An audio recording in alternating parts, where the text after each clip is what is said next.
ন্যাকামি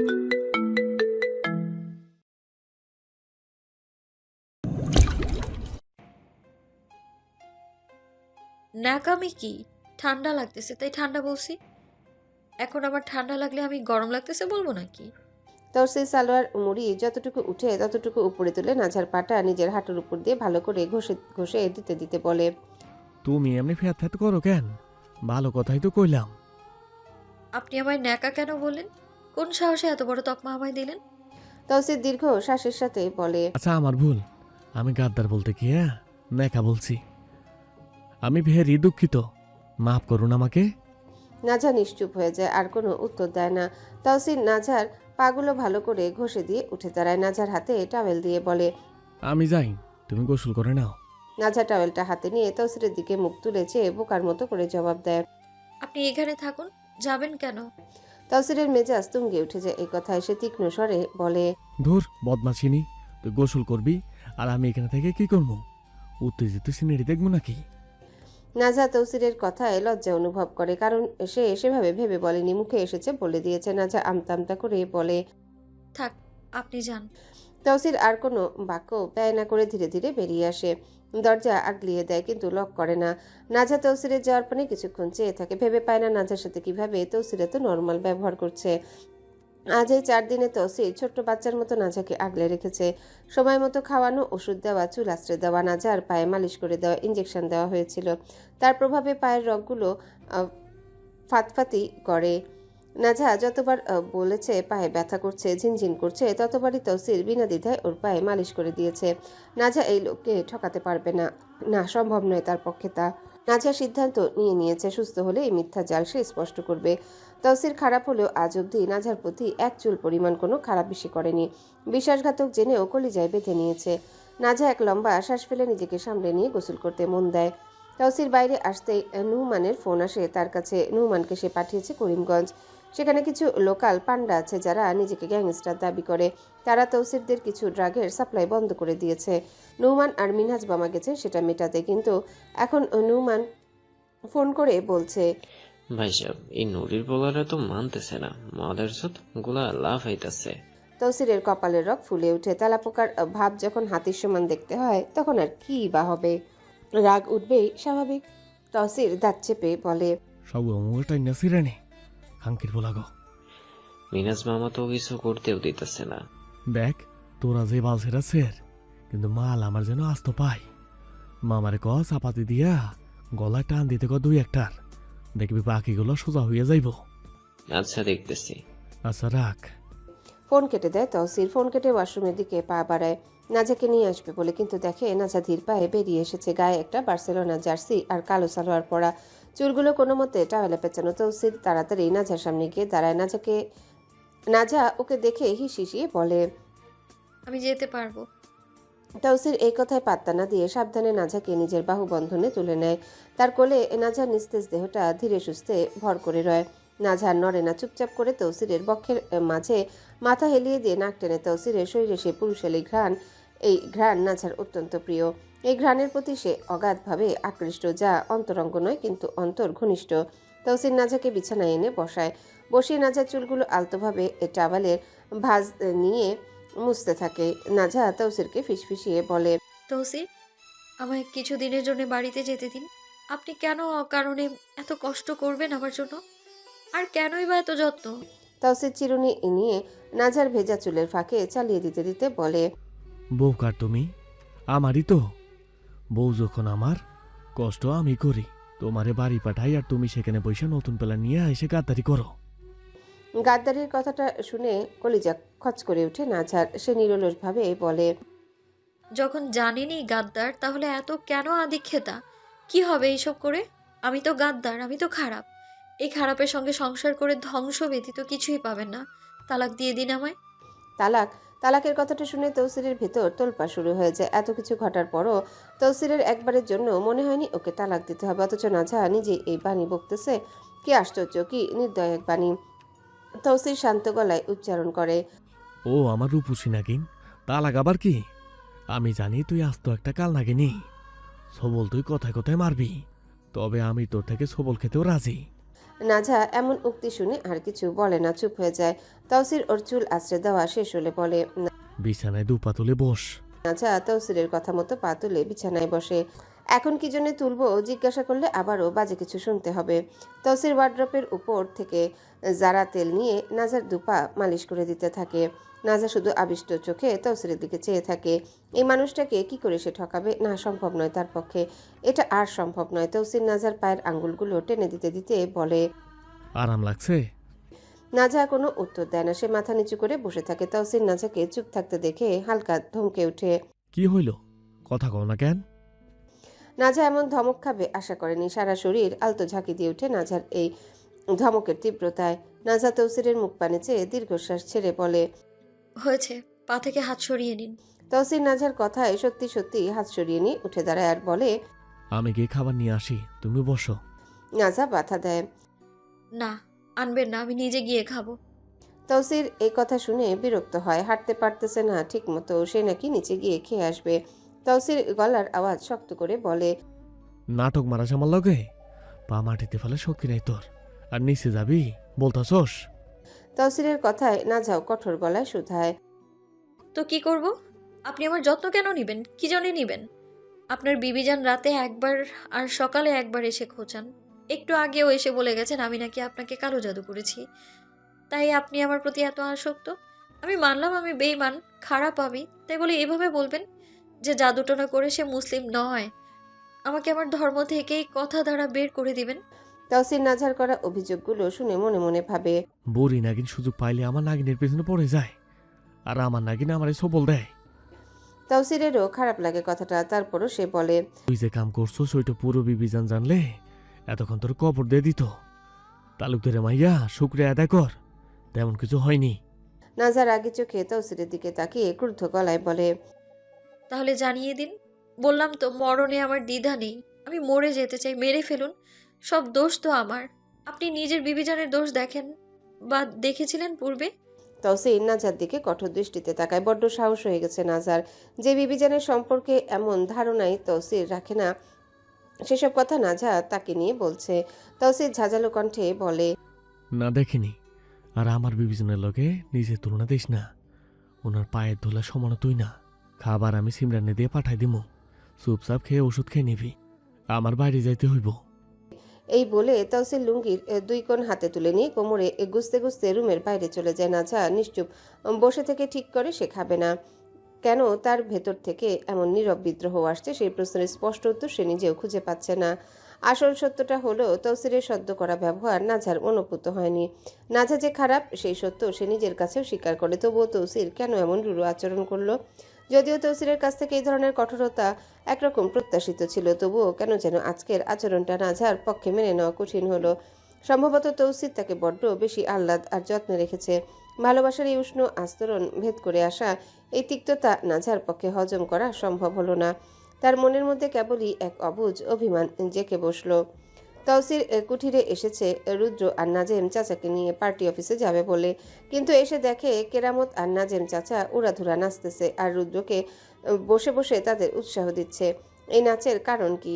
শেখ হাসিনার ফাঁসির রায় স্পিকারে টাসটাস করে বাজতেছে। রায় দেখেছে দেশের মানুষ, খুশি আজ অমর। বঙ্গকন্যার ফাঁসিতে মিছিলেও দেও তোমরা। রায় দেখেছে দেশের মানুষ, খুশি আজ আমরা। জুলাই হত্যা বিডিআর শাপলা হলো ম্যাসাকার। ডাইনি খুনি পালাইছে, জুলাই যোদ্ধার হলো জয়। ফাঁসি চাই, ফাঁসি চাই, ফাঁসি চাই, ফাঁসি চাই। জয় বাংলা, ফাঁসি এবার সামলা। জয় বাংলা, শেখ হাসিনার মামলা। জয় বাংলা, ফাঁসি এবার সামলা। জয় বাংলা, শেখ হাসিনার মামলা। তৌসিরের মন চাইতেছে গান শুনে একটা ডান্স দিতে, কিন্তু তারপরও সে এদের এসব পাগলামিতে মত না দিয়ে রুদ্রের পাশে এসে বসতে বসতে রুদ্রকে বলে, মাঙ্গের নাতি রুদ্র, রুহান রে কল লাগা। নাজেম চাচার কেরামত নাচ থামিয়ে তাদের অপোজিট সোফায় বসতে বসতে বলেন। তৌসির মুচকি হেসে বলে, এভাবে কি হইব? ফাঁসি কি আর হইব? দেখো আপা বিন্দাসী বাঁচব। নাজেম চাচা সিগারেটের পকেট থেকে একটা মুখে নিতে নিতে বলেন। রুদ্র তাদের কথার মাঝখানে দীর্ঘশ্বাস ছেড়ে বলে, সামনে নির্বাচন, আমাদের দলে তো মেলা মানুষ যোগ দিতেছে। তন্ময় চাচার মিছিলও বহুত লোক আইছিল। তাওসির রুদ্রের কথার উল্টো পিঠে গলার স্বরে লবণাক্ত ঝাঁজ টেনে বলে, কিছু মদন আছে যারা বিগত 16 বছর লিকের লঙ্গির নিচে লুকায় আসিল। লঙ্গি খুলে যাওয়ার পর তারা এখন মারায় জিয়া ছাড়া কোনো উপায় নাই। তাওসিরের এই কথায় সবার মুখ জুড়ে হাসির আলো থিতিয়ে বসে। রুদ্র এরপর নুহমানকে ফোন দিয়ে তাওসিরের কাছে দেয়। নুহমান ওই পাশ থেকে বিতৃষ্ণা নিয়ে বলে, কি করবো ভাইজান, ওরা মানতেছে না তো। এখন আমাদের লোক ওদের ইচ্ছা মতো সিলাইতেছে। তাওসিরের কথা শুনে আলাদা একটা পৈশাচিক আনন্দ অনুভব করে ও দাঁতে দাঁত চেপে বলে, মাথারির ঘরে মাথায় দিয়ে ধরে একদম জায়গা মতো ভইরা দে, চলতে দে মাথায় দের সাউয়া মুয়া ফাইরা নে খাঙ্কির পোলাগো। রাত বাজে 10টা। চারিপাশটা কেমন থমথমে ভারী হয়ে আছে। শহরের যান্ত্রিক কোলাহল সারাদিনের ক্লান্তি শেষে ঝিমিয়ে পড়েছে। নাজা ব্যালকনিতে রাখা সোফাটায় শরীরটাকে এলিয়ে দিয়েছে। পা দুটো সামনে ছোট টি টেবিলের উপর তুলে রাখা। খোলা চুলগুলো রাতের এলোমেলো বাতাসে বারবার মুখে এসে পড়েছে, কিন্তু সেগুলো সরিয়ে দেওয়ার কোনো তাগিদ সে বোধ করছে না। বাইরের অন্ধকারের চেয়েও গভীর এক অন্ধকার তার অন্তর গ্রাস করেছে। নিজেকে বড্ড একা লাগছে তার, একার চেয়েও বেশি একা। এ একাকিত্ব বাইরের নয়, ভেতরের। এমন এক শূন্যতা যা বুকের ভেতরটা মোচড় দিয়ে ওঠে। গালের উপর শুকিয়ে যাওয়া লোনা দাগের উপর দিয়ে গড়িয়ে পড়ে আরও এক ফোঁটা তপ্ত অশ্রু। নাঝা কাঁদছে নিঃশব্দে। এই শূন্যতার মধ্যে এসে একটা কঠিন সিদ্ধান্ত নিয়ে ফেলেছে, পাথরের মতো ভারী আর অটল একটা সিদ্ধান্ত। আর নয় এই গ্লানির জীবন, আর নয় সে তৌসিরের মুখোমুখি হবে, সব বলে দিবে, জানতে চাইবে কেন সেই অভিনয় করছে, কি তার আসল উদ্দেশ্য। তারপর এই ধিক্কারের জীবন থেকে মুক্তি নেবে, সে তৌসিরের কাছ থেকে তালাক নেবে। এই সিদ্ধান্তটা নিতে গিয়ে তার বুক কাঁপেনি তা নয়, সে জানে এই পথে কত বাধা। তার বাবা চাচারা এই চরম পদক্ষেপে কখনোই রাজি হবেন না। অদৃশ্য শেকল দিয়ে তারা তাকে বেঁধে ফেলতে চাইবেন, কিন্তু নাজার আর কিছু করার নেই। অসহ্য এক অপরাধ বোধ আর অনুশোচনা এক অদৃশ্য ফাঁসের মতো তার গলা টিপে ধরেছে। প্রতিটা মুহূর্তে সে নিজেকে ঘৃণা করছে। আয়নায় নিজের চোখ দেখতেও ভয় হয়। এই সত্তাটাকে সে আর বইতে পারছে না। বড্ড কষ্ট হচ্ছে, বড্ড যন্ত্রণা হচ্ছে। নাজা চোখ বন্ধ করে। এই মিথ্যা জীবন কাটানোর চেয়ে নিঃসঙ্গ জীবনও অনেক শ্রেয়। সেই জীবনে কষ্ট থাকবে, একাকিত্ব থাকবে, কিন্তু এই আত্মগ্লানি থাকবে না। অন্তত নিজের সত্তার কাছে নিজে সৎ থাকা যাবে। নিজের কাজের জন্য নিজেকে এতটা ঘৃণা করতে হবে না। রাতের অন্ধকার নাজার মনের অন্ধকারের সাথে একাত্ম হয়ে গেছে। শুধু তার ভেতরটা সিদ্ধান্ত ওই দূর আকাশে সবচেয়ে ম্রিয়মান তারাটির মতো একাকী জ্বলজ্বল করছে। কাজকর্ম খাওয়া দাওয়া শেষে তাওসির রুমে ফিরছিল। আসার সময় তার চোখে পড়ল সিমরান তাদের রুমের দিকে যাচ্ছে, হাতে খাবারের প্লেট। তাওসির পিছন থেকে ওকে ডাক দেয়, এই খালি এদিকে আয়, আমার কাছে দে, আমি নিয়ে যাচ্ছি। খালি ডাকটা শুনে সিমরানের রাগ হলো। সে পিছনে ফিরে নাক মুখ কুচকে বলল, আমি খালি হলে তুই কালা পাঠা, তুই আমারে খালিটা কোস কেন? তাওসির হাসতে হাসতে সিমরানের সামনে দাঁড়ায়। ওর হাত থেকে ট্রেটা নিতে নিতে বলে, ভাইয়ের ঢং করি বোঝোস না, এমন চেতস কেন? সিমরান আলতো হেসে বলল, আচ্ছা বাদ দাও, ভাবি তো দুপুরেও খাইনি, খাবার নিয়ে গেছিলাম, খেলো না। কথাটা শুনে তৌসিরের কপাল কুচকে গেল। মনে মনে ভাবলো নিশ্চয়ই জল দেখিয়ে যায়নি। সিমরানকে সে বলে, আচ্ছা দেখতেছি। সিমরান মাথা নাড়ায়। আচ্ছা। তৌসির রুমে এসে দেখে নাজা এখানে নেই, তার মানে ব্যালকনিতে আছে। খাবারের ট্রেটা রুমে রেখে সে ধীর পায়ে ব্যালকনির দিকে এগিয়ে যায়। তৌসিরের উপস্থিতি টের পেয়ে নাজা চট করে চোখ মুখ মুছে রুক্ষ ভঙ্গিতে বসে। তৌসির নাজার সামনে এসে দাঁড়ায়। চোখে পড়ে তার অগোছালো রূপ। লালচে কালো চুলগুলো পিঠে ঘাড়ে চারিদিকে ছড়িয়ে ছিটিয়ে আছে, পরনে ওড়নাও নেই। এই অগোছালো নাজাওকেও কি ভীষণ সুন্দর লাগছে। অতুল্য রূপের অধিকারিণী সে, তাকে তো যেমন তেমন অবস্থাতেও অপরূপা লাগবে। তৌসির নাজার পাশে এসে বসতে বসতে জিজ্ঞাসা করে, এভাবে চুল চারদিকে উইরা অন্যা ছাড়া এমন বিপাশের মতো বসে আসোস কেন? আমার রূপসী নাগিন। রূপসী নাগিন, এ কেমন কথা? নিত্য তৌসির ওকে ব্যঙ্গ করে এক এক নামে ডাকে, আজও তাই করলো। নাজার ইচ্ছে হয় কঠিন কিছু বলতে, কিন্তু দুপুরে তৌসিরের আচরণের কথা মনে পড়তে একটা আলাদা অভিমানের ছোঁয়া লাগে অন্তরে। সে চুপচাপ স্থির, সামনে চেয়ে উত্তর দেয়, বেফায়সা কি, চারদিকে পর্দা ফেলা, কেউ দেখবে না আমায়, আমার ইচ্ছে হয়েছে তাই বসে আছি। কথাগুলো নাজা তীক্ষ্ণ অভিমানে শুধালো। কেন, কি জন্যে অভিমান করলো তা সে নিজেও জানে না। মনটা বিষাদে ভরে আছে, কিছুটি ভালো লাগছে না, কিচ্ছু না। তাওসির বুঝে যায় নাজা চটে আছে, তাই আর কিছু না বলে ধীরে ধীরে নাজার পাশ ঘেঁষে এসে বসে। হাত বাড়িয়ে ওকে শূন্যে তুলে নেয়, নিজের কোলে বসায়। নাজার সারা শরীর তরঙ্গের ন্যায় ঝিরঝিরি করতে থাকে। তৌসিরের কোলে বসা অস্বাভাবিক কিছু তার কাছে। তৌসিরের বুকের সাথে পিঠ ঠেকে গেছে ওর, এক কথায় তৌসিরের সাথে একদম লেপ্টে গেছে সে। তৌসিরের শ্বাস প্রশ্বাসের শব্দ পাচ্ছে সে। নাজা পাথরের মতো জমে যাচ্ছে। তৌসির এক হাতে ওর ঘাড়ে চুলগুলো অন্য পাশে সরিয়ে দিতে দিতে ওর চোখের কোণে তাকায়, দেখে 2 ফোঁটা পানির কণা চিকচিক করছে। তৌসিরে দেখে নরম গলায় জিজ্ঞাসা করে। চোখে পানি কেন? নাজা তৌসিরের প্রশ্নে তার মুখ পানে তাকায়, তথাপি কোনো জবাব সে শোধায় না, নিরুত্তর রয়। এই দেখে তৌসির সরু চাহনি ওর মুখে ছড়িয়ে দিয়ে সন্দিহান স্বরে বুনে। আমারে ঠকানোর অনুশোচনা পারি নাকি? নাজা এ কথায় তার ছেলের এক তুচ্ছ হাসি টেনে তুলে ঠোঁটে আর বলে, মোটেই না, তাহলে পানি কেন? এমনি। এমনি শুনে তৌসির আর পাল্টা প্রশ্ন ছুড়ে না। দীর্ঘশ্বাস ফেলে নাঝার গলার কাছে নাক নিয়ে এসে চোখ বুজে নাক টেনে তৃপ্তির সহিত তার শরীরে ঘ্রাণ নেয়। নাঝার গা গুলিয়ে ওঠে এতে। নাঝা তৌসিরের বুকে ধাক্কা দিয়ে বলে। এমন গাঁজাখোরের মতো কাহিনী কেন করছেন? তৌসির মুচকি হেসে নাঝার থুতনিতে আলতোভাবে চেপে ধরে বলে। আজ আমার তোমারে একবার মনের সাথে শরীরের ভিতরে নিয়ে যেতে মন চাইতেছে। নাঝার আত্মা কেঁপে ওঠে এ কথায়। তৌসির সত্যি আজ মনে হয় কিছু একটা করে নিবে। নাঝা ভয় পায়, কিন্তু সবসময়ের মতো তা আড়াল করে নেয়। তৌসির নাঝার চোখের দিকে হালকা ভুরু কুচকে চেয়ে নাঝাকে জিজ্ঞাসা করে। আজ লঙ্গের গেট কি খুলতে পারি তোমার লাইগা? তৌসিরের কথাটা শুনে নাঝার অন্তরের অন্তঃস্থল অবধি ঠান্ডা হয়ে জমে যায়। কি উত্তর দিবে বুঝে আসে না তার। স্নায়ুগুলো বোধহয় তিত্তির করে কাঁপছে। অনেক দ্বিধায় ভুগে সে তৌসিরকে উত্তর শোধায়। আপনার ইচ্ছে, আমি তো বলেছি বিয়ের পরের দিনই আপনার অধিকার আপনি নিতে পারেন। আর যদি আপনার মনে হয় এই অসুস্থ শরীরের উপর নিজেকে চাপানো সহজ হবে, তাহলে আম, আপনার মর্জিতে আমি কোনো বাধা দিব না, কারণ সেই ক্ষমতা আমার নেই। তৌসির নাঝার কথায় মিষ্টি হেসে বলে। সব করার পর তো এমনই অসুস্থ হইবা, তাইলে একেবারেই হ, আর দেরি করা যায় হইব না। তৌসিরের কথাগুলো কাটার মতো বিধে নাঝার গায়ে, কিন্তু কোনো প্রতিবাদ করে না। চুপচাপ মেনে নিয়ে মাথা নেড়ে বলে। আমি বেমত করব না। তৌসির নিশ্চিত হতে আবারও জিজ্ঞাসা করে। সত্যি তো? পরে কান্নাকাটি জোর বানাতো, বল বানাতো আমি তোমার লাগে জোর করছি? নাঝা স্তম্ভের ন্যায় উত্তর দেয়। না, তেমন কিছুই করব না আমি। তৌসির নাঝার কথায় হো করে হেসে উঠে এবার। এতক্ষণ ধরে মজা করছিল, দেখছিল নাঝার কি অবস্থা হয় তা। তৌসির নাঝার হাত নিজের মুঠোয় নিয়ে শক্ত করে ধরে, কারণ নাঝার হাত অনবরত কাঁপছে। তৌসির নাঝার হাতটা নিজ বক্ষের একাংশে চেপে ধরে বলে। ভয় পেও না, তুমি বিশ্বাসঘাতক হলেও আমি অত্যাচারী নই। নাঝা বুঝে যায় তৌসির ফাজলামি করছিল। নাঝা একটু স্বস্তি পায়, অতঃপর তৌসিরকে বলে। তৌসির সাহেব, আমাকে তালাক দিয়ে দিন, ছেড়ে দিন আমায়। এই বিশ্বাসঘাতক আমি সারা জীবন শুধু আপনার সাথে বিশ্বাসকেই ক্ষত বিক্ষত করব। তৌসির এই শুনে তপ্ত শ্বাস ত্যাগ করে বলে। তোমার দখল আমার আত্মা পর্যন্ত, তোমারে ছাড়তে হইলে তো আপন আত্মারে তালাক দিতে হইব। তৌসিরের কথায় নাঝার দৃষ্টি নিস্তব্ধ হয়ে তৌসিরের চোখে আশ্রয় নেয়। নাঝা নিস্তেজ অনুরণে বুনে। বারে, এই গাদ্দারের জন্য এত প্রেম? তৌসির স্বভাবের খাঁটি স্বরেই বলে।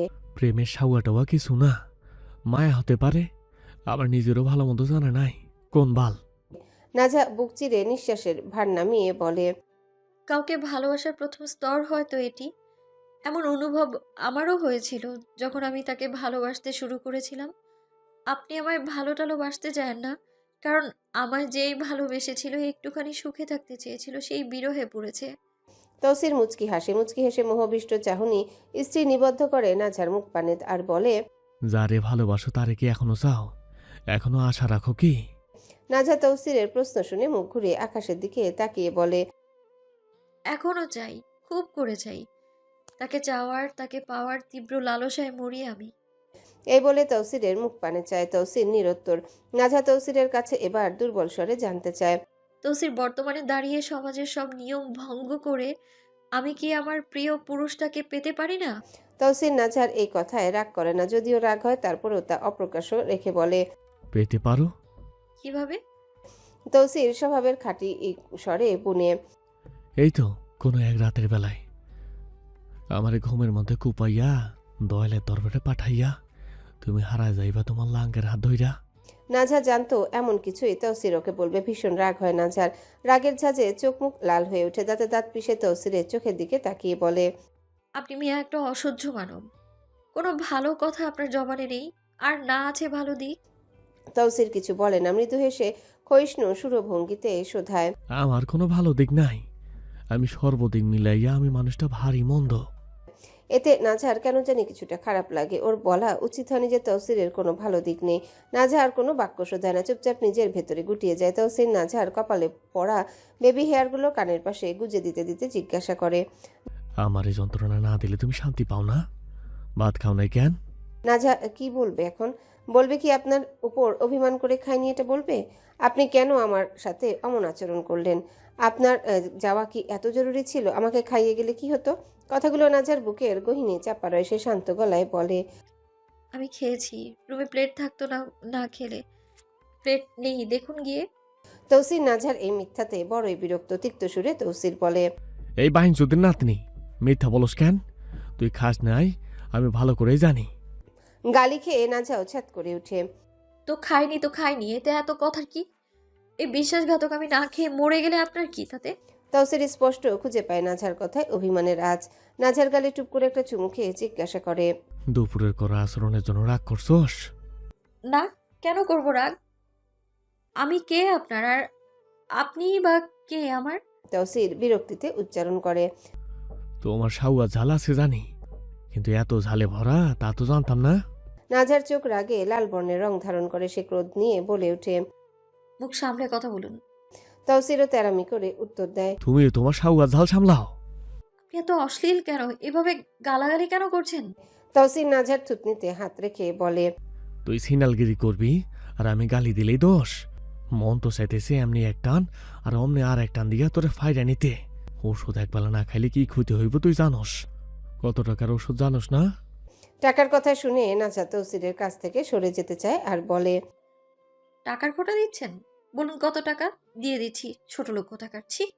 তৌসির ওকে জাপড়ে ধরে নিজের বক্ষের সাথে মিশিয়ে নিতে নিতে বলে, খোটা দিচ্ছি না, হিসাব নিচ্ছি। ওষুধগুলো তো টাকা দিয়ে আইছে, এগুলো না খেলে টাকা নষ্ট না? আর আমি 1 পয়সা নষ্ট করার বান্দা না।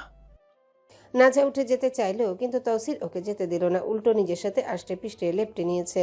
নাজহা তৌসিরের কোলে সুবিধা মতো বসতে বসতে বলে, হ্যাঁ জানি তো, টাকা পয়সার যদি অভাব হতো তাহলে এই আখেরে কিপটেমি মানা যায়, কিন্তু টাকা পয়সা রেখেও কিপটেমি, ছি ছি ছি ছি।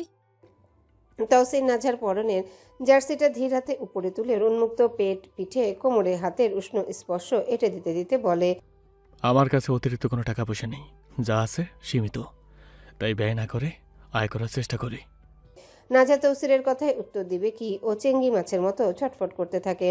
তৌসিরের এই ছোঁয়া আজ আলাদা, বড্ড প্রগাঢ় এই ছোঁয়া, গা তরঙ্গের ন্যায় ত্বরান্বিত হচ্ছে। নাজহার শ্বাস বন্ধ হয়ে আসে উষ্ণ নেশাক্ত স্পর্শে। নাজহা তৌসিরের দুহাত খাবলে হাঁপিয়ে উঠে চিৎকার করে। তৌসির, ছুবেন না এইভাবে আমায়, আমি শেষ হয়ে যাব। এই বলে নাজহা অস্বস্তিতে তৌসিরের কাঁধে হেলান দেওয়ার মতো মাথা হেলিয়ে রাখে। তৌসির এই সুযোগে নাজহার টান টান গলায় মুখ গুজে ঠোঁট বসিয়ে দেয় বারংবার। কয়েকবার দাঁতও বসায়, সাথে তো তার অবাধ্য আঙ্গুলে ছোঁয়া নাজহার কোমরে পেরেক ঠোকার মতো বিচরণ করছে।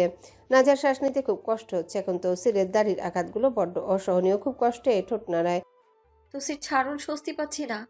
তৌসির নাজহার গলা থেকে মুখ তুলতে তুলতে বলে, এতটুকুতে তোর এই অবস্থা? যেদিন মন তোর ধর্ম, ওই দিন কি তুই আদৌ বাচ্চা রইবি? আর এমনিতে এত চিৎকার করিস কেন সিনাল? নাজহা তৌসিরের দু হাতের চামড়ায় নখ বসিয়ে দেয় যাতে হাত সে সরিয়ে নেয়, কিন্তু তা হয় না। তৌসির তো হাত সরাবেই না। নাজহা বিরক্ত হয়ে তীক্ষ্ণ গলায় বলে, হাত সরান বলছি, বদমাস পুরুষ। তৌসির নাজহার গালে কয়েকটা চুমু খায়, তার গাল থেকে আবারও নিজের গাল ঘেঁষে নিতে নিতে নামিয়ে গলায় নিয়ে আসে, অতঃপর গলায় অনবরত চুমু খেতে থাকে।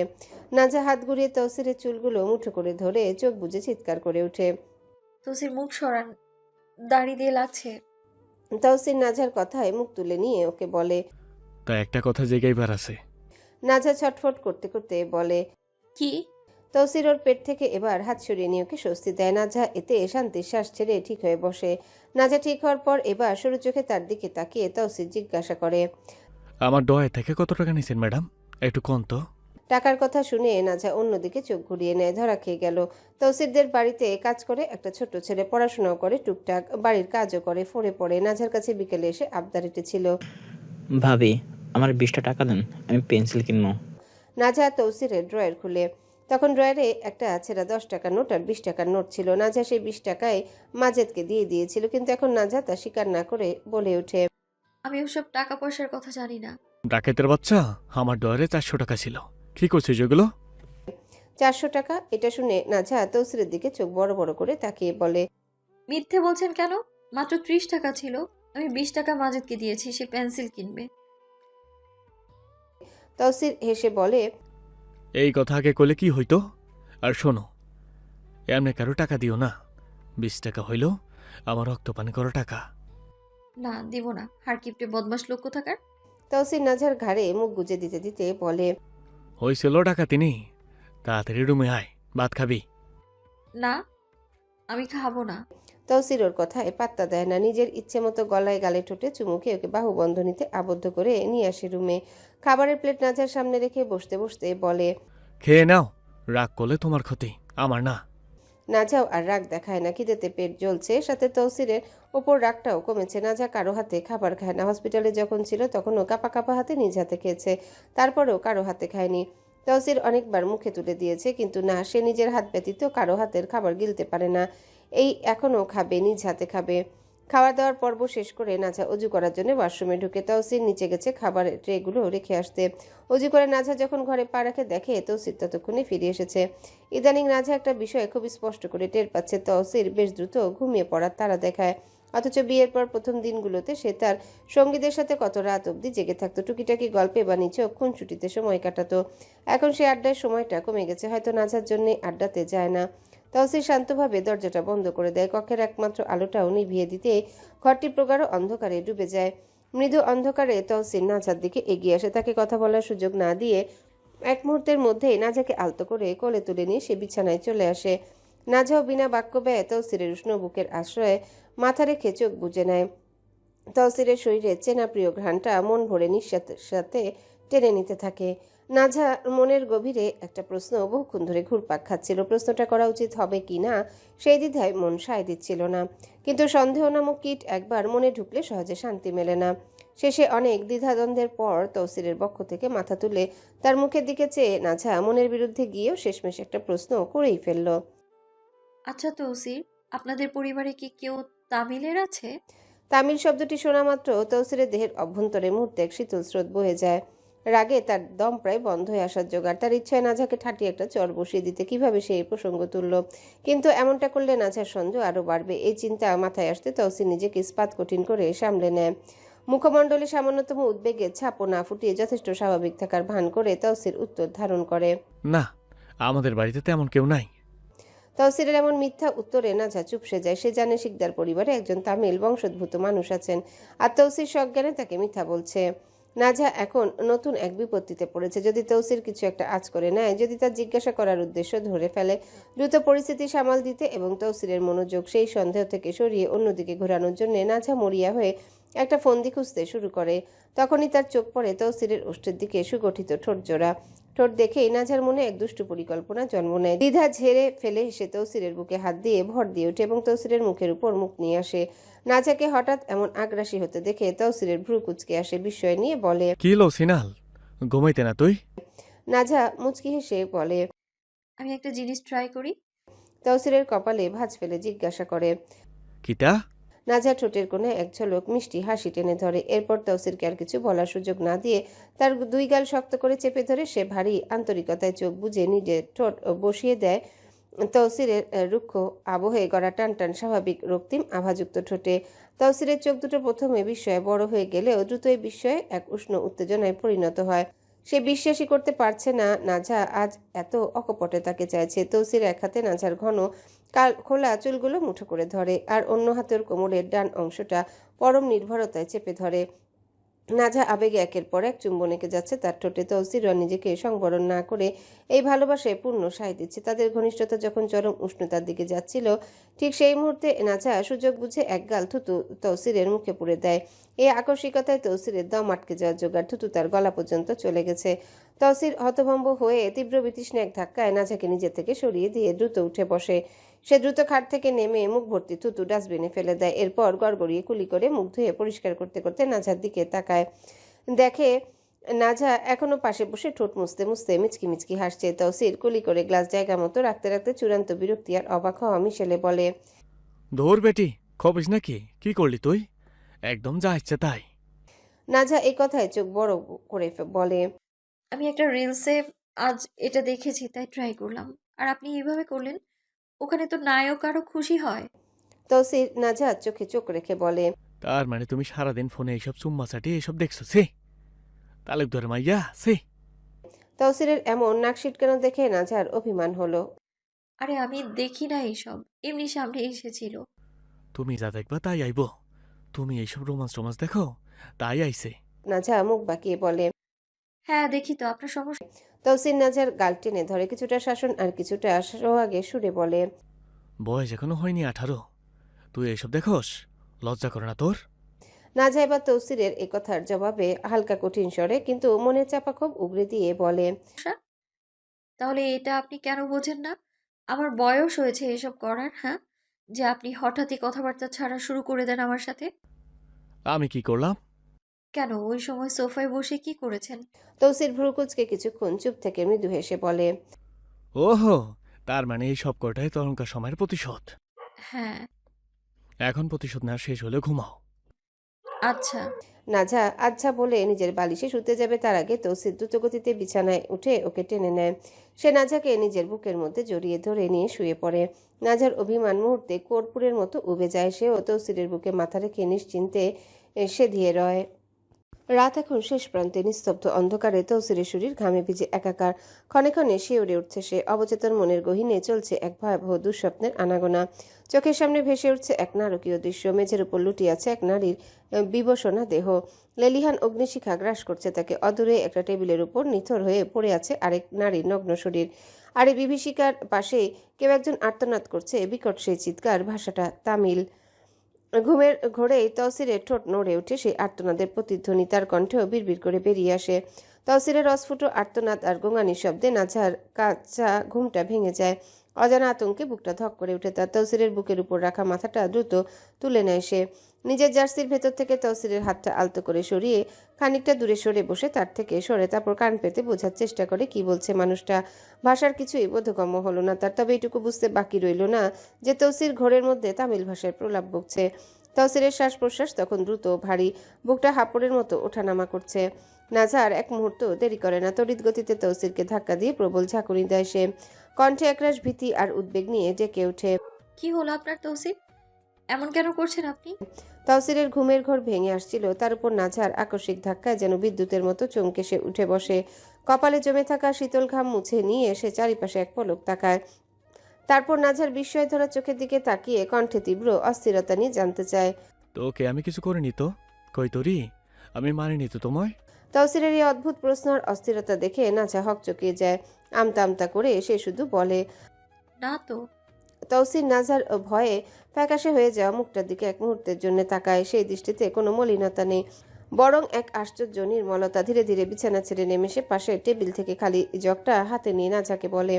তুমি ঘুমাও, আমি পানি পান করে আইতাছি। জগ ভরে নিয়ে আইমু। নাঝা মাথা নেড়ে উত্তর দেয়। আচ্ছা যান।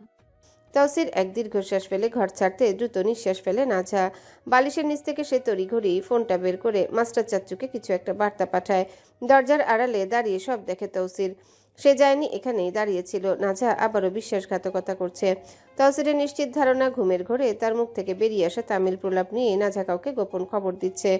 তৌসির এক তপ্ত শ্বাস ফেলে হাতে জগ নিয়ে সিঁড়ির দিকে পা বাড়ায়। তার ঠোঁটে তিক্ততার সুর। সে সুরে স্বগতোক্তির মতো ও শায়েরি আওড়ায়। তিল থেকে তাল, ধান থেকে চাল, আমি খারাপ আর আমার বউ নোবেল প্রাপ্ত সিনাল। এই বলে সে নিজে নিজে হেসে উঠে। সে হাসি করুন নাকি বিদ্রুপাত্মক বোঝা দেয়। তারপর সিঁড়ি বেয়ে নিচে নামতে শুরু করে। সিঁড়ির মাঝামাঝি পথে বিবিজানের সঙ্গে দেখা হয়। এত রাতে বাড়ির বাইরে থেকে ফিরছেন দেখে থমকে দাঁড়ালো তৌসির। জিজ্ঞাসা করলো, কোথায় গিয়েছিলে এত রাইতে? বিবিজান এক মুহূর্ত থেমে গিয়ে মুখে সরলতা টেনে বলেন, এই তো পশ্চিমের গাছের নিচে ওদের খাবার দিতে গেছিলাম। তৌসির শুধু সংক্ষেপে জবাব দেয়। হ। বিবিজান আর বাক্য বিনিময় না করে দুধাপ সিঁড়ি এগিয়ে যান। ঠিক তখনই পেছন থেকে তৌসিরের কণ্ঠস্বর রুক্ষ রূপে উঠে। বিবি যান, সময় তো আইসা গেছে, আগামীকাইলে শিক্ষা দিতে হইব। বিবিজান এই কথা এক পৈশাচিক শান্তি অনুভব করেন। তিনি গ্রীবা হেলিয়ে তৌসিরের চোখে চোখ রেখে ঠোঁটে এক অমানবিক রহস্যময় হাসি টেনে ধরেন। তৌসিরও হাসে। হিংস্র প্রতিশোধ পরায়ণ এই হাসি দুজনার ঠোঁটে ফুটে ওঠে। একটা কাঠের চেয়ারে নাঝা বসে আছে আধো অন্ধকার একটা ঘরে। ঘরটাকে হয়তো ঘর নয়, বরং কসাইখানা বললেই ভালো হয়। ঘরটা জমাট বাঁধা ধুলো আর রক্তের এক মিশ্রিত ধাতব গন্ধে আচ্ছন্ন হয়ে আছে। জানালার ভাঙা ফাঁক দিয়ে এক ফালি রুগ্ন আলো এসে পড়েছে নাঝার সামনে টেবিলের মাঝখানটাতে।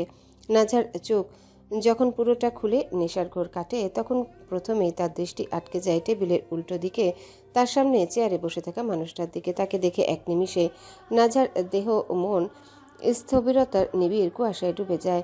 নাঝার সামনে বসে আছে ওসি ফারদিন। তাকে একটা কাঠের চেয়ারে বেঁধে রাখা হয়েছে, শুধু বাঁধা হয়নি, তাকে টেবিলের উপর কার্যত বিদ্ধ করে রাখা হয়েছে। ফারদিনের দুই হাতের কবজি ও তার নিচের অস্থিসন্ধি ভেদ করে গেঁথে আছে দুটি জং ধরা মোটা খঞ্জর, যা টেবিলের পুরনো কাঠের ভেতর পর্যন্ত ঢুকে গেছে। তার হাত দুটো দেখে মনে হচ্ছে কোনো পশুর চামড়াটা পেরেক মেরে সাটা হয়েছে। রক্ত চুয়ে চুয়ে পড়ছে। টেবিলের কাঠের উপর তৈরি হয়েছে জমাট রক্তের কালচে আস্তরণ।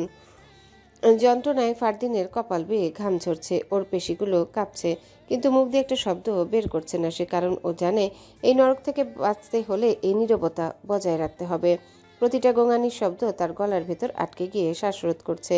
নাঝা তার নিজে চেয়ারে বসে প্রথমে স্থির হয়ে গিয়েছে, তারপর ফারদিনের হাতের দৃশ্যটা মস্তিষ্কে গেঁথে যেতেই সে এক তীব্র আর্তনাদ চেপে কোনো মতে চেয়ার ছেড়ে উঠে পড়ে। নাঝার মস্তিষ্ক কাজ করছে না, সব কেমন ধোঁয়াশা লাগছে। আবছা মনে পড়ছে ফজরের নামাজের পর সে রান্নাঘরে গিয়েছিল, সেখানে বিবিজান ছিলেন। আজ আলাদা একটা মায়া ছিল বিবিজানের আচরণে। নিজের হাতে 2 কাপ দুধ জাল দিয়েছিলেন, 1 কাপ নিজে খেয়েছেন, আরেক কাপ পরম মমতায় বাড়িয়ে দিয়েছিলেন নাঝার দিকে। নাঝা অবাক হয়েছিল, ভেবেছিল অসুস্থতার কারণেই হয়তোবা এই হঠাৎ পরিবর্তন, কিন্তু সেই চায়ে কয়েক চুমুক দিতেই চোখের পাতা ভারী হয়ে এসেছিল তার। তারপর আর কিছু মনে নেই। চোখ মেলতে নিজেকে আবিষ্কার করে এই চেয়ারে, আর ঠিক সামনেই দেখতে পায় মৃত্যু যন্ত্রণায় কাতর ফারদিনকে। নাচা হতভম্ব এক লাফে চেয়ার ছেড়ে উঠে দাঁড়ায়। ভয়ে বিষয়ে তার শরীর থরথর করে কাঁপছে। ঘরে তাদের পাশে দাঁড়িয়ে আছেন বিবিজান, তৌসির আর নাজেম চাচা। ফারদিন দাঁতে দাঁত চেপে বসে আছে। তীব্র যন্ত্রণায় তার চোয়াল শক্ত হয়ে গেছে, চোখ দুটো কোটর থেকে বেরিয়ে আসার উপক্রম। চিৎকার করার শক্তি বা ইচ্ছে দুটোই হয়তো সে হারিয়েছে। হাতের স্নায়ুগুলো ছিঁড়ে যাওয়ার উপক্রম, অথচ সে শুধু পশুর মতো গোঙাচ্ছে। সে জানে চিৎকার করে লাভ নেই, নিজের কৃতকর্মের ফল আজ তাকে পেতেই হবে। আজ তার মৃত্যু নিশ্চিত, আর সেই ভয়ানক সত্যটা মেনে নিয়ে সে যন্ত্রণার সাগরে ডুব দিয়েছে। নাঝা আর স্থির থাকতে পারে না। তোতলানো গলায় অবিশ্বাসের স্বরে সে প্রশ্ন ছুড়ে, আমি এখানে কি কি করে এলাম? তৌসির, এসব কি হচ্ছে? কি হয়েছে ওনার? নাঝার প্রশ্নে ঘরের স্তব্ধতা ভাঙে। বিবিজান ধীর ভঙ্গিতে তৌসিরের দিকে তাকান, ওকে কথা বলার অনুমতি দেন। তৌসির কিছুক্ষণ চুপ করে থাকে, তারপর তার ঠোঁটের কোণে ফুটে ওঠে এক ক্রূর হাসি। নাঝার চোখের দিকে সরাসরি তাকিয়ে সে শান্ত গলায় বলে, আমরা নিয়ে এসেছি জ্ঞান শূন্য করে। নাঝা বিস্ময়ে থমকে রয়। কি হয়েছে, কেন হচ্ছে, বা সামনে কি হতে চলেছে এসব ভাবার শক্তি তার লোপ পেয়েছে। সে শুধু ফ্যাল করে তাকিয়ে আছে চারিদিকে, কোনো মতে বিড়বিড় করে আওড়ায় ও। কিন্তু কেন? নাজার প্রশ্নের উত্তরে বিবিজানের ঠোঁটে ঝুলে রয় এক রহস্যময় কুটিল হাসি। তিনি নির্বিকার ভঙ্গিতে বলেন, একটা শুটিং তরে দিয়া কর্ম বইলাই তো আনছি, ও নাজেম মাল দে। বিবিজানের হুকুম পাওয়া মাত্রই নাজেম চাচা পকেট থেকে একটা ভারী পিস্তল আর চকচকে ধারালো এক ছুরি বের করে বিবিজানের হাতে তুলে দেন। অস্ত্রের ঝনঝনানি শব্দে নাঝার বুকের ভেতরটা কেঁপে ওঠে, তার হাত পা বরফ শীতল হয়ে আসছে। নিজেকে এই মুহূর্তে পৃথিবীর সবচেয়ে বোকার অসহায় প্রাণী মনে হচ্ছে তার। কেন জানি নাঝার ষষ্ঠ ইন্দ্রিয় বলছে তাকে এখানে আনার পেছনে এক ভয়ঙ্কর উদ্দেশ্য কাজ করছে। নাঝা অসহায় চোখে তৌসিরের দিকে তাকায় আর কাপা গলায় জিজ্ঞাসা করে, কি করবেন তৌসির? আমাকে কি আমাকে কি মেরে ফেলতে এনেছেন? নাঝার প্রশ্নে তৌসির শব্দ করে হেসে ফেলে। এই হাসিতে কোনো উষ্ণতা নেই, যা আছে তা পৈশাচিক আনন্দ। সে ধীর পায়ে নাজার কাছে এগিয়ে এসে ফিসফিস করে, আমার কাল লাগেনি, তুমি মরবা কেন? তুমি তো মারবা। তৌসিরের মুখে কালনাগিনী সম্বোধনে আর অদ্ভুত কথাটা শুনে নাঝার বিস্ময় আকাশ ছুঁয়ে। প্রচণ্ড রাগ হলো তার, কিন্তু এই মৃত্যুপুরীতে দাঁড়িয়ে রাগ দেখানোর মানে নিজেকে এই বিপদে ফেলা। তাই নিজেকে যথাসম্ভব নিয়ন্ত্রণে রেখে ও পাল্টা প্রশ্ন করে, মারবো মানে? কাকে মারবো আমি? এই প্রশ্ন করতে বিবিজান সশব্দে পিস্তল আর ছুরিটা টেবিলের উপর নাঝার ঠিক সামনে রাখেন। তারপর ঘৃণামাখা চোখে যন্ত্রণায় কাতরাতে থাকা ফারদিনের দিকে তাকিয়ে নাঝাকে উদ্দেশ্য করে বলেন, এই মাগির পুত্রে মারবি নে মার, তোর যেটা দিয়ে পছন্দ সেটা তুইলা নে। যন্ত্র পছন্দ না হইলে পাল্টাইয়া দিমু। নাজার মাথার উপর দিয়ে সব গুলিয়ে যাচ্ছে, সে ফেল করে তাকিয়ে থাকে। ফারদিন ফারদিন তো এদেরই লোক ছিল, এদের হয়েই তো কাজ করতো। তবে আজ কেন এই নির্মমতার শিকার ফারদিন হলো? আর কেনই বা নাজাকে দিয়ে তাকে মারতে হবে? সমীকরণের কিছুই মিলছে না। নাজা সমীকরণ মিলাতে পারছে না। নাজা স্থির দাঁড়িয়ে রয়। নাজাকে মূর্তির মতো দাঁড়িয়ে থাকতে দেখে তৌসিরের ধৈর্যচ্যুতি ঘটলে সে প্রচণ্ড ধমক দিয়ে বলে, এই মাগি, বিবিজান কি কইল? কানে যায়নি তোর? মার এই বাইন চুদরে, এই চাক্কু দিয়া এরপর ওপর কইরা দেওয়ার বুক রে। তৌসিরের মুখে এমন গালি আর হিংস্র ধমক নাজার কল্পনাতীত ছিল। আতঙ্কে, অবিশ্বাসে আর স্নায়ুর চাপে নাজা চিৎকার করে বলে দেয়, কেন মারবো আমি? আমি পারবো না, আমি কাউকে খুন করতে পারবো না। নাজার আর্তনাদ শুনে বিবিজান তার দিকে রুক্ষ দৃষ্টিতে তাকান। সাথে ওনার কণ্ঠে ঝরে পড়ে চরম বিরক্তি আর ঘৃণা। এই মাগি, গলা নিচে নামা। বিবিজানের ধমকে নাজা স্তব্ধ হয়ে যায়। নাজার ঠোঁট ও মুখ শুকিয়ে কাঠ। সে শেষ ভরসা হিসেবে তৌসিরের দিকে তাকায়। তৌসিরের চোখে যদি বিন্দুমাত্র মায়া অবশিষ্ট থাকে, এই ভরসায় আহত ভাঙা গলায় অনুনয় করে বলে নাজা, তৌসির, আমায় দিয়ে এই পাপ করিয়েন না প্লিজ, দোহাই লাগে, আমি পারবো না। নাজার আকুতিতে তৌসিরের মন গলে না, বরং সে কটাক্ষ ভরা অট্টহাসিতে ফেটে পড়ে। হাসি থামিয়ে বাঁকা চোখে তাকিয়ে বলে, কেন তুই পারবি না কেন? গাদ্দারিতে তো উস্তাদ তুই, তাইলে খুন করতে পারবি না কেন? আমার কাল লাগেনি? তৌসিরের মুখে আবারও কালনাগিনী সম্বোধন শুনে নাজা নিশ্চিত হয় তার ধারণা ভুল ছিল। তৌসিরকে সে যতটা সহজ ভেবেছিল, সে আসলে ততটাই জটিল। এক ঘৃণ্য মুখোশধারী পিশাচ এই তৌসির শিকদার। ওর বাবার কথাই আজ সত্য হলো। তার অতিরিক্ত আবেগই তার ধ্বংসের কারণ হয়ে দাঁড়ায়। ভয়ে নাজার হাতের আঙ্গুলগুলো ঝিরঝির করে কাঁপছে। কপালে জমছে বিন্দু বিন্দু ঠান্ডা ঘাম। পায়ের পাতা মেঝের সাথে সেটে গেছে, নড়ার শক্তি আর নেই। এমন সময় হঠাৎ তৌসির টেবিলের নিচ থেকে চকচকে একটা ছোট কুড়াল বের করে। নাজা বড় বড় চোখে সেদিকে তাকায়। চোখের পলক ফেলার আগে তৌসির প্রচণ্ড ক্রোধে ফারদিনের টেবিলের উপর রাখা হাতের উপর এক কোপ বসিয়ে দেয়। আহা! ফারদিনের গগনবিদারী চিৎকার ঘরটা কাঁপিয়ে দেয়। কোপের তোড়ে ফারদিনের হাতের 4টা আঙ্গুল চারিদিকে ছিটকে পড়ে। একটা কাটা আঙ্গুল ছিটকে এসে লাগে নাজার কপালে। তারপর সেটা গড়িয়ে পড়ল নিচে। রক্তের ফিনকি ছুটে নাজার কপাল আর জামা ভিজিয়ে দেয়। নাজা চিৎকার করতে চায়, কিন্তু গলা দিয়ে কোনো স্বর বের হয় না। ভয়েও একেবারে সিটিয়ে গেছে। তার চোখের সামনে বারবার ভাসছে এই ভয়াবহ দৃশ্য। এক কোপে আঙ্গুলগুলো বিচ্ছিন্ন। ফারদিনের হাতের কাটা জায়গা থেকে নলের মতো রক্ত বেরোচ্ছে। যন্ত্রণায় ফারদিনের জিহবা বেরিয়ে এসেছে। ও পশুর মতো গোঙাচ্ছে। মেঝের উপর পড়ে আছে তার খণ্ড বিখণ্ড আঙ্গুলগুলো। মৃত্যুসজ্জার চেয়েও ভয়ঙ্কর এই দৃশ্য। নাজাকে মূর্তির মতো দাঁড়িয়ে থাকতে দেখে তৌসির কুড়ালটা একপাশে ছুঁড়ে ফেলে দেয়।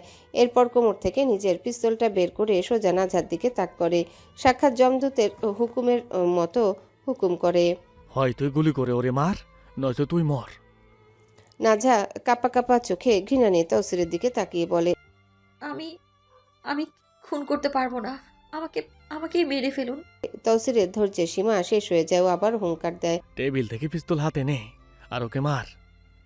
আমি পারবো না, আগে ইমোশনাল দেখাস না, মার ওরে। আমি মারবো না, সম্ভব নয় আমার পক্ষে। নাজার কথা শেষ হতে না হতে ঠাস করে একটা গুলির শব্দ হয়। তৌসির নাজার পায়ের একদম কাছে মেঝেতে গুলি ছুঁড়েছে। আগুনের ফুলকি আর বারুদের গন্ধে নাজা ভয়ে চিৎকার দিয়ে ওঠে। না, আমার মারবেন না, আমি মারবো। তৌসির জানে নাজার দুর্বলতা কোথায়। নাজার দুর্বলতা তার নিজের জীবন, তার মৃত্যু ভয়। এই ভয় দেখে ওকে যা খুশি তাই করানো সম্ভব। নাজা বড়ই স্বার্থপর। সে বড়ই স্বার্থপর নিজের প্রাণ বাঁচাতে। সে সব করতে প্রস্তুত। আর এই দুর্বলতার সুযোগই নিবে এখন তৌসির, সারা জীবন নিবে। বিবিজান নাজার কাপা হাতে পিস্তলটা ধরিয়ে দিয়ে নিরাপদ দূরত্বে সরে যান। তৌসিরও পিছিয়ে যেতে যেতে নিজের পিস্তল তাক করে রাখে নাজার দিকে আর বলে, মাঙ্গের নাতনি, যদি 5 সেকেন্ডের মধ্যে যদি তুই টিকা চাপ না দিস, তো আমি তোরে মারবো, তারপরে এই জানোয়ারকে মারবো। নাজার চোখের সামনে পৃথিবীটা দুলছে। তৌসির তাকে এত বড় শাস্তি দিল, এত ভয়াবহ পরীক্ষা। সে কাপা কাপা হাতে ফারদিনের দিকে পিস্তল তাক করে। ফারদিন যন্ত্রণায় কাতরাতে কাতরাতে উচ্চারণ করে, আমাকে ছেড়ে দাও মেয়ের সাপ, আমি আর এমন করব না, আমাকে মাফ করে দাও। তৌসির পৈশাচিক হেসে বলে, মারবি না কেন? কর, আরো বেশি করিস, কবরে গিয়ে করিস। নাজহার কিছুতেই গুলি চালাতে পারছে না। সে বিশ্বাসঘাতক হতে পারে কিন্তু খুনি তো নয়। তার স্বভাবজাত সত্তায় খুনের অস্তিত্ব নেই। ভেতর থেকে কান্না দলা পাকিয়ে আসছে ওর। দেরি দেখে তৌসিরে ধৈর্যের বাঁধ ভেঙে সে তিক্ত স্বরে বলে, ও সিনাল, তোর কলজায় এত বড় ডর? দাঁড়া, বের করতেছি তোর কলজার ডর। বলেই তৌসির নাজহার ঠিক পেছনের দেয়ালে আরেকটা গুলি করে। গুলির শব্দটা কানে পাশ দিয়ে যেতেই নাজহা ভাবে তাকেই বুঝি গুলি করা হয়েছে। ভয়ের চোটে সম্বিত হারিয়ে সে চোখ বন্ধ করে পরপর 3বার ট্রিগারে চাপে। আর সাথে সাথে গুরুম গুরুম গুরুম করে 3টে বুলেট বিঁধে গিয়ে ফারদিনের বুকে। ফারদিনের শরীরটা একবার ঝাঁকুনি দিয়ে এলিয়ে পড়ে। সব শেষ। সে পাড়ি দেয় না ফেরার দেশে। নাজহা নিজের হাতে করা খুনের দিকে তাকিয়ে চোখের পাতা না বুঝে। ফারদিনের বুক চুইয়ে বের হচ্ছে লাল রক্ত। এই রক্ত না, এ তো লাল অশ্রু গড়িয়ে পড়ছে। নাজার হাত পা অবশ হয়ে যায়। হাত থেকে পিস্তলটা খসে পড়ে মাটিতে। সে নিজের মুখে হাত চেপে ধরে 2 কদম পিছিয়ে ফুপিয়ে কেঁদে দেয়। ঠিক তখনই বিবিজান নাজেম চাচার হাত থেকে ফোনটা নিয়ে নাজার সামনে ধরেন। ফোনের স্ক্রিনে চলছে একটা সিসিটিভি ফুটেজ, এই একটু আগের মুহূর্তের ভিডিও। কিন্তু ক্যামেরার অ্যাঙ্গেল এমনভাবে সেট করা যে সেখানে তৌসির বা বিবিজান কাউকে দেখা যাচ্ছে না। শুধু দেখা যাচ্ছে নাজা পিস্তল হাতে নির্দয়ভাবে ফারদিনকে গুলি করছে। দৃশ্যটা দেখে নাজহা শিওরে উঠে। সে ফ্যালফ্যাল করে বিবিজানের দিকে তাকায়। বিবিজানের মুখে তখন শয়তানি হাসি এনে চিবিয়ে চিবিয়ে বলেন, আর গাদ্দারির চিন্তা করলে বেজায় ফাঁসবি। এই ফুটেজ পুলিশ, মিডিয়া সবার হাতে যাবে। শিরোনাম থাকবে কি জানিস? স্বামীর সাথে জাদ্দারি করেছিল এক তরুণী, আর সেটা ইনভেস্টিগেশন করে বের করেছিল পুলিশ অফিসার ফারদিন।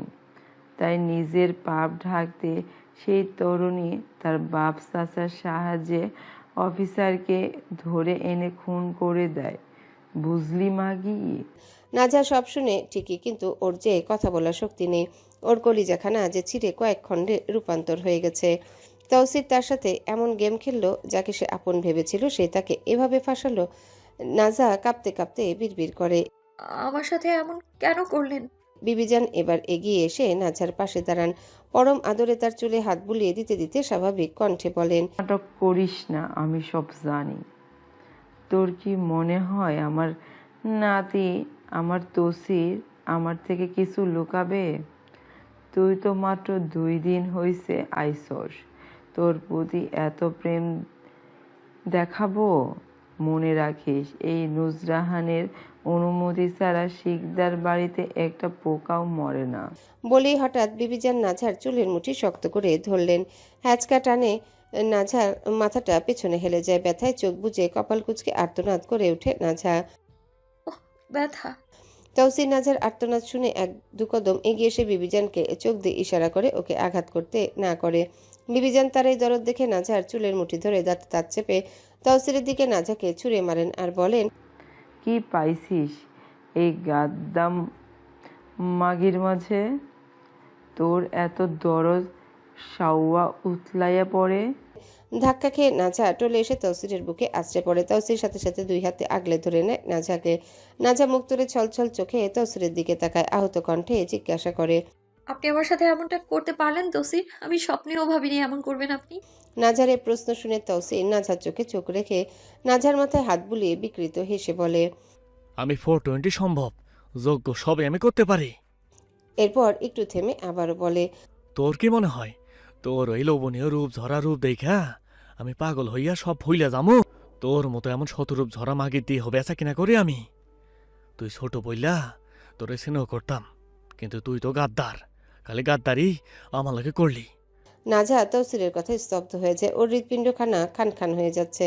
এক দৃষ্টিতে সে তৌসিরের দিকে চেয়ে রয়। তৌসির তার তাকানো দেখে হাসতে হাসতে আবারও বলে, শুনে রাখ, আমি ওই পুরুষদের কাতারে পড়ি না যারা নারীর সৌন্দর্যে ডুবে নিজেদের সত্তা ভুলে যায়। নিজের রূপ দিয়ে আমার কন্ট্রোল তুই জীবনে করতে পারবি না, এই আশা ছেড়ে দে তুই। এটা বলেই তৌসির একটা রুমাল বের করে নাঝার মুখে চেপে ধরে। সাথে সাথে নাঝা জ্ঞান হারিয়ে ফেলে। তৌসির রুমালটা ফেলে দিয়ে নাঝাকে বুকে জড়িয়ে ধরে। বিবিজান এটা দেখে বিরক্ত হয়ে বলেন, এই গাদ্দার মাগিরে মার, নয়তো সার, ও তরে ক্ষয় কইরা দিব।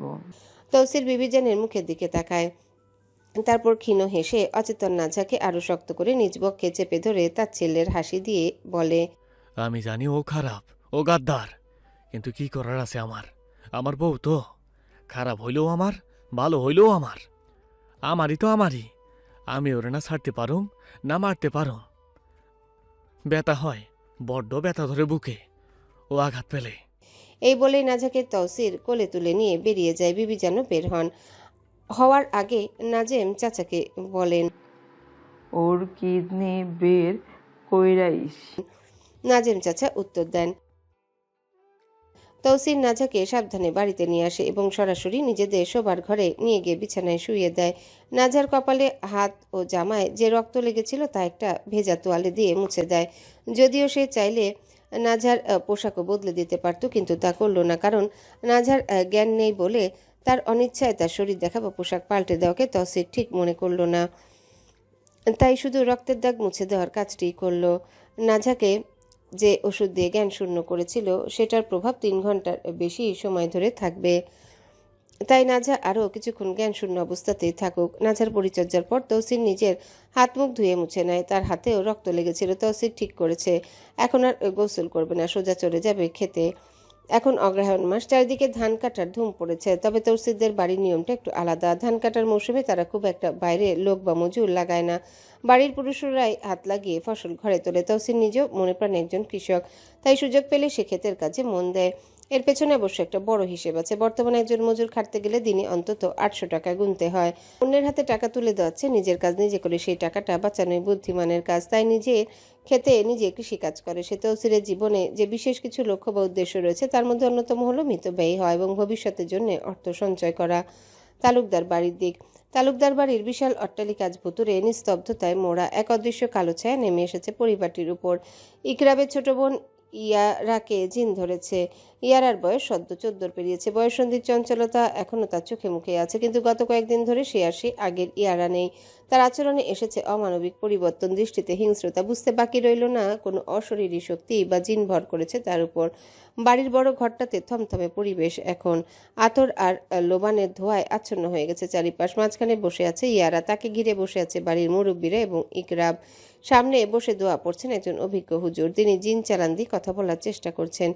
ইয়ারার শরীরটা মাঝে মাঝে ধনুকের মতো বেঁকে যাচ্ছে, মুখ দিয়ে বেরোচ্ছে অমানসিক সব গর্জন। হুজুর কড়া গলায় প্রশ্ন করেন। কে তুই? কেন এই মাসুম মেয়েটার ক্ষতি করছিস? কি চাই তোর? হঠাৎই ইয়ারা ছটফটানি থেমে যায়। সেই স্থির দৃষ্টিতে হুজুরের দিকে তাকায়। তবে এই দৃষ্টি কোনো 14 বছরের কিশোরীর নয়, 1000 বছরের পুরনো কোনো হিংস্র সত্তার। ঘরদোর কাঁপিয়ে হু হু করে হেসে ওঠে সে। এই হাসিতে রক্ত হিম করা এক বিভীষিকাময় রয়েছে। কর্কশ ভরাট এক পুরুষালী কণ্ঠে ইয়ারার মুখ দিয়ে কথা বলতে শুরু করে সেই সত্তা। আমি তো ওর কাছে আসতেই চাইনি, ওই তো আমাকে ডেকে এনেছে, নিজের কাছে টেনে নিয়েছে। উপস্থিত সবাই একটু ভয় পেয়ে যান, যদিও এগুলো নতুন কিছু না। জিন বলতে থাকে তার ভয়ঙ্কর অভিযোগের ফিরিস্তি। ও যখন গোসলখানায় যায় লজ্জা শরমের মাথা খেয়ে সম্পূর্ণ উলঙ্গ হয়ে গোসল করে। শুধু তাই নয়, অশ্লীল সব গান গায়।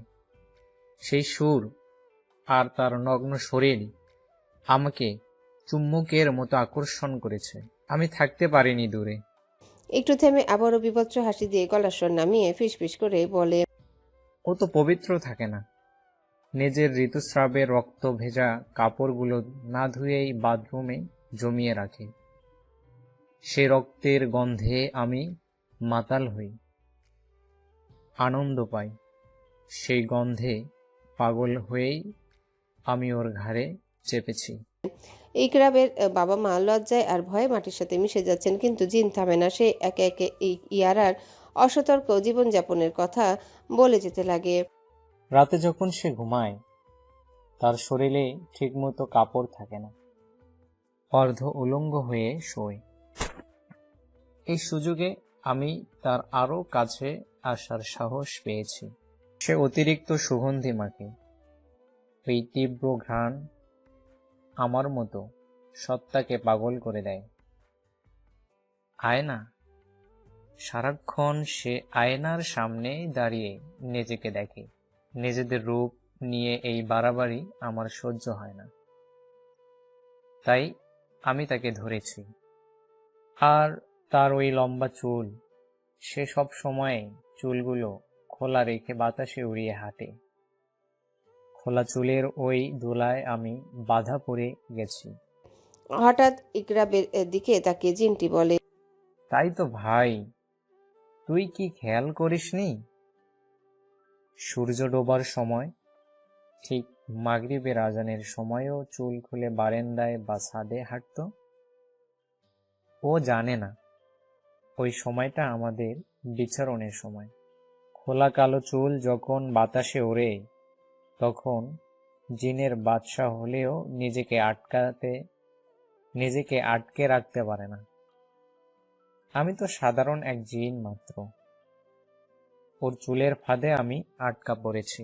এবার জিনটি ইয়ারার বাবার দিকে আঙ্গুল তুলে হুঙ্কার দিয়ে বলে, ও নামাজ পড়ে না, শরীরে কোনো হিসার বা সুরক্ষা নেই। ও এক খোলা দরজা, আমি সেই দরজা দিয়েই ঢুকেছি। এখন আমাকে বের করা অত সহজ হবে না। ও আমার, শুধুই আমার। আমি ওর সাথে অজস্রবার মিলিত হয়েছি। আমি ওকে নিয়ে খুব শীঘ্রই নিয়ে যাব। সবশেষে জিনটি হুঙ্কার দিয়ে উঠে, ও নিজেই নিজের বিপদ ডেকে এনেছে এখানে। এখন এখন আমাকে তাড়াবে সাধ্য কার? কেউ কিছু বুঝে উঠতে পারেন না। সবাই একসাথে তেলাওয়াত শুরু করে দেন। তেলাওয়াত শুরু হতে ইয়ারার মুখ দিয়ে গোঙানির শব্দ বের হয়, অতঃপর সে জ্ঞান হারায়। তহসির, রুদ্র, নাজেম চাচারা পাল বেঁধে সবাই বাড়ির সদর দরজা পার করেন। এই কয়দিনের ভেতর ইকরা আর ধ্রুবের বিয়ে ঠিক হয়ে গেছে। আগামী পরশু তাদের বিয়ে ধার্য করা হয়েছে। বিয়ে উপলক্ষে গীত গান বাজতেছে বাড়িতে। বিকেলের সময় এখন গ্রামের মহিলারা একে একে এসেছেন বাড়িতে নাচ গান এসবে তাল দিতে। বাড়ি ভর্তি আজ মহিলা মানুষ। তহসিররা ঢুকতেই কিছু মানুষ আতঙ্কে আটকে উঠেন। আর ওঠারই কথা, কারণ তহসিরের হাতে একটা রশি ধরা, যেটা একটা সিংহের বাচ্চার গলার সাথে বাঁধা। তহসির সিংহ পুষে, তবে বাড়িতে নয়, কুঠিরে। এটা তার সিংহ আর সিংহীর বাচ্চা। এটাকে আজ সে নিয়ে এসেছে বাড়িতে। এর নাম ওরা সবাই মিলে দিয়েছে প্রিন্স। প্রিন্স মানুষ খেকো না, তবে বেশ চঞ্চল জাতের। যেমনটা তার কর্তা তেমনটাও সে। তহসির রশি বেঁধে এনেছে, কারণ ও লাফালাফি করে বেশি। দাদাজান সিঁড়ি দিয়ে নামছিলেন, কিন্তু এই পরিস্থিতি দেখে উনি তহসিরকে বকে ওঠেন। হালা মগা, এইটা সরা। তহসির সবাইকে উদ্দেশ্য করে বলে, ভয় পাইয়েন না আপনারা, এটা কারো কোথা ঘুরতে দেয় না, এইটা ভদ্র জাতের প্রাণী। সিমরান তহসিরের পাশ দিয়ে চা ট্রে নিয়ে যাচ্ছিল। তহসিরের মুখের ভাষা শুনেও নাক মুখ ছিটকে ওঠে। কথায় কথায় গালি দেওয়া ছাড়া তুমি আর কিছু পারো না ভাইজান? তহসির সিমরানের কথায় ওর দিকে গ্রীবা হেলিয়ে তাকিয়ে বলে, আমি মিসকিন মানুষ, গালি ব্যতীত আমার কাছে কিছুই দেওয়ার নাই, তাই আমি কথায় কথায় গালি দেই। তহসিরের কথায় সবাই হেসে ওঠেন। সিমরান আর কিছু বলে না। তহসিররা প্রিন্সকে নিয়ে বসার ঘরের এক কোণে সোফায় গিয়ে বসে। ইনডোরে খেলার বিষয় নিয়ে আলাপ করতে থাকে। তাদের এইসব আলাপের মাঝখানে ওর কানে আসে বিবিজানের একটা কথা। তা হলো উনি গ্রামের মহিলাদের বলছেন, এই দেখ আমার তসিরের বউ, একদম রূপে রূপাঞ্জনা আনছি আমার নাতির লাগি বাইসা। দেখো নাক মুখ এক্কেবারে চুরির মতো ধার। এটা শুনে তহসির আর কথা বলতে পারে না তাদের সাথে। মন কচ করে ওঠে এই কথায়। জানান দেয় তার নাজা এখানে এসেছে। পিছনে ফিরে এসে সেই দিকে তাকায়, দেখে নাজা হাতে সুপারির তালা নিয়ে দাঁড়িয়ে আছে সবার সামনে।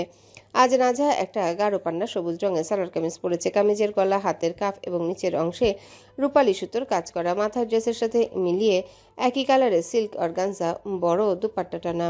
তহসিরের চোখের অবাধ্য চাহনি, তৃষ্ণার্ত দৃষ্টি আটকে গেছে তার সবুজ বাঘিনীর ন্যায়। আর পারছে না সে তা ফিরাতে। নাজা খুব শান্তভাবে কথা বলছে সবার সাথে। কথা বলতে যে যা জিজ্ঞাসা করছেন তাই হ্যাঁ না মাথা নাড়ছে। তহসিরের কানে আসছে নাজার প্রশংসা গাওয়া কথা। এক বৃদ্ধা কাশতে কাশতে বলছেন, নূরজাহান, নাতির বউ তো আনো নাই ঘরে, আনছো তো দেখি চাঁদের টুকরা। আইসকাইল এমন সুন্দর মাইয়া পাওয়া তো সাত কপালে ভাগ্য। তোমার নাতির নিয়তিতে তো আটকে গেছে এমন হুর। আরেকজন বলে ওঠে, এমন আসমানের চাঁদের মতো সুন্দর মাইয়া তো মশাল দিয়া খুঁজলেও পাইতা না। চোখ দুইটা সবুজ না হইলে আরো সুন্দর লাগতো। শেষের কথাটা তহসিরের খুব গায়ে লাগে। যেই চোখের চাহনিতে তহসির ঘায়েল, সেই চোখ না হলে ভালো হতো। বাঙালি তো খুব ধরবেই।